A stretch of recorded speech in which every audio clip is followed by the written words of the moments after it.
Nagbigay ng pahayag si Coco Martin kaugnay sa bagong partnership ng TV5 at ABS-CBN kung saan isa sa mga unang proyekto na mapapanood ay ang kanyang upcoming series na Sigabo.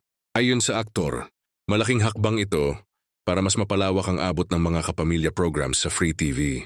Ipinahayag din ni Coco ang kanyang pasasalamat dahil muling nabibigyan ng pagkakataon ang mga artista at produksyon na maipakita ang kanilang gawa sa mas maraming manonood sa buong bansa.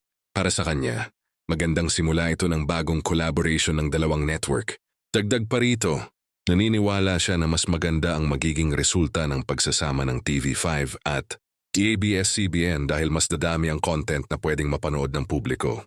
Anya, win-win situation ito para sa parehong network at sa mga fans. Ang seryeng Sigabo ay inaasahang isa sa mga unang proyekto na ipapalabas sa ilalim ng bagong partnership at nakatakdang mag-ere sa June 22, 2026. Maraming tagahanga ang excited sa pagbabalik ni Coco Martin sa Primetime TV. Sa ngayon, patuloy ang pagbuo ng mga proyekto ng dalawang network habang inaasahan ng mas marami pang collaboration sa mga susunod na buwan.